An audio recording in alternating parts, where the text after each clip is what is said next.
and welcome to our lesson on solving problems with the sine rule. So in this lesson, we're going to use the sine rule, which is here, to work out an unknown angle or length in a non-right angled triangle. So we'll begin with this triangle here, and we're going to work out angle x. So when we solve problems with a sine rule, we need a matching pair of angle and length. So in this case, we've been given a matching pair of this angle and the opposite length, which is 9 centimeters. So I'm going to label angle 39 degrees as angle A.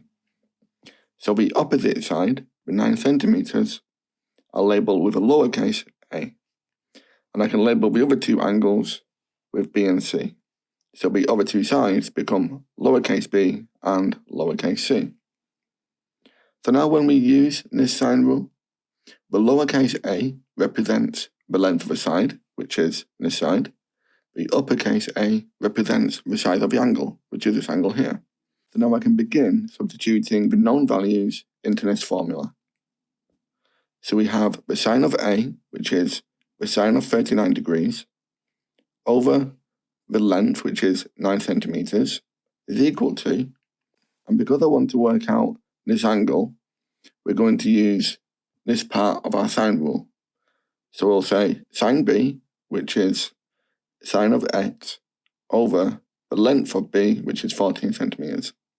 So now I can rearrange this to make sine x the subject. So I'll multiply both sides by 14. And then these two will cancel. So now we have 14 multiplied by the sine of 39 over 9 is equal to the sine of x. And I can work this out on our calculator, and I get 0.979 to three significant figures. So now, to work out the angle x, I'm going to take the arc sine of both sides, and then these will cancel. So I'm left with the angle x as 78.2 degrees. And I'll mark this on our diagram. Okay, so now to work out the length of y. Well, to use our sine rule again, I need a matching pair of angle and length. So I need to work out this angle here, which I can do using angles in a triangle. So 180 take away the 39, take away the 78.2. And this is 62.8 degrees. So now, because I want to work out the length, I'm going to have the lengths on the top. So I'm going to switch this formula around. So we've got a, which is 9, over the sine of a, 39, is equal to y over the sine of 62.8. So like we did last time, we'll multiply both by this denominator. So we'll times both by the sine of 62.8. These will cancel. So I'm left with the sine of 62.8 multiplied by 9 over the sine of 39 to give me y. And I can work this out on a calculator, and I get y is 12.7 centimeters. Okay, let's move on to another question. So in this question, we've been asked to work out this angle of x and this angle of y. So I'm going to begin by working out this angle of x because I have a matching pair of angle and side here. So I'll label this angle as angle A, this one as little case. We'll label x as b, and 8.4 is lowercase b. So because I want to work out this angle, I'm going to write this formula with the angles on the numerator. So we have the sine of a, the sine of 52, over the length of 9 is equal to the sine of x over the length of 8.4. We'll multiply both by 8.4. So now we have 8.4 multiplied by the sine of 52 over 9 is the sine of x. And this works out as 0.735 equals the sine of x. We'll take the arc sine of both sides. So x is equal to 47.3 degrees. So now we know x, we're going to move on to y. And to help with the notation, I'm going to draw this triangle out separately. So for this triangle, we can work out this angle here because it lies along a straight line with angle x. So this one will be 132.7. So now we have a matching pair of angle and length. I need to know either this length or this length.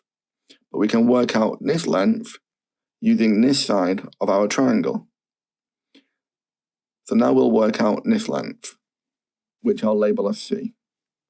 So to work out C, we're going to have a lowercase letters on our numerator. So we have C over the sine of C. And we can work out this angle, again using angles in a triangle, which is 80.7 degrees. And this is equal to A, 9 centimeters over the sine of 52 degrees. So we can write this as C is equal to the sine of 80.7 multiplied by 9 over the sine of 52. And this is 11.3 centimeters. So I'll write this length on that other diagram here. Okay, so now we know this length, we can work out this angle. And then we can use angles in a triangle to find angle Y. So we'll work out this angle here. I'll call this angle B. We'll label this one as lowercase, capital A, and lowercase a. So now we have the sine of A. So the sine of 132.7 over 10.5 is equal to the sine of B over 11.3. So B works out as 52.3 degrees, which again, I'll write on our diagram, 52.3. So finally, we can work out angle Y, which is 5 degrees. Okay, let's try one more question. So in this question, we're being told that 3 points, A, B, and C, lie along a horizontal plane, and that B is due south of A. So we'll draw points A and B. This is A, and this can be B. So B is due south of A, and I'll draw the north line from A. And we've been told that C lies 260 meters from A on a bearing of 62 degrees. So going clockwise from A at 62 degrees, we can mark off point C. Again, we'll draw in our north line.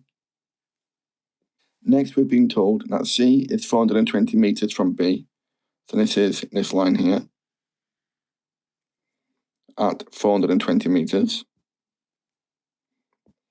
We know this angle and this angle lie along a straight line. So this will be 118. And we've been asked to work out the bearing of C from B, which is this angle here.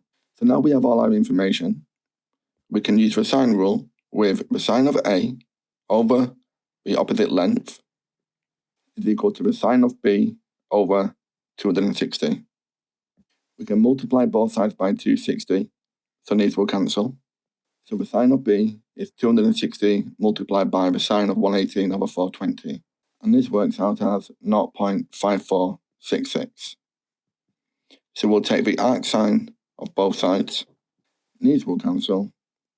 So the bearing of C from B is 0.33 degrees. Okay, thank you for watching, and I hope you found that useful. Thanks again, and take care.